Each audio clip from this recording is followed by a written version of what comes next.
حضرت علی رضی اللہ تعالیٰ عنہ کے پاس ایک شخص آیا اور عرض کرنے لگا، یا علی، آپ فرماتے ہیں کہ اللہ پاک نے ہر چیز کو کسی نہ کسی مقصد کے لیے پیدا کیا، تو یا علی، اس غصے کا کیا مطلب جو انسان پہ حاوی ہوتا ہے اور انسان ایک دوسرے کے دشمن بن جاتے ہیں؟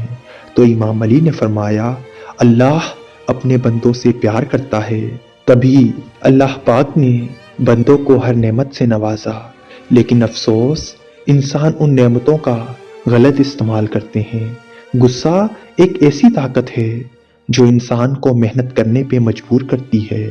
اے شخص، یاد رکھنا، اگر غصہ نہ ہوتا تو اس زمین پہ کوئی انسان غیرت نہ کرتا، کوئی انسان محنت نہ کرتا، کوئی انسان آگے بڑھنے کی کوشش نہیں کرتا، جستجو نہیں کرتا۔ غصہ جوش ہے، جنون ہے، وہ جوش جو انسان کو اپنی منزل پانے کی طرف لے جاتا ہے، مائل کرتا ہے۔ لیکن افسوس تو یہ ہے کہ انسان اس غصے کو زبان اور ہاتھوں سے ضائع کر دیتے ہیں اور ان کا جوش مر جاتا ہے اور وہ اپنی منزل سے محروم ہو جاتے ہیں۔ غصہ برا نہیں، اس کا غلط استعمال برا ہے۔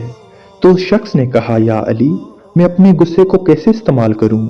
تو امام علی نے فرمایا، تم اپنے غصے کو اپنی طاقت بناؤ، اپنی کمزوری نہیں۔ غصے کو جوش کا لباس پہنا کر محنت کے راستے پہ چلاتے رہو۔ لوگوں کے تلخ رویوں کا جواب اپنی محنت سے دو، تاکہ تمہاری منزل تمہیں مل جائے اور تم پر تنقید کرنے والے، تم پر ہنسنے والے، تم سے نفرت کرنے والے تمہاری تعریف کرنے لگیں۔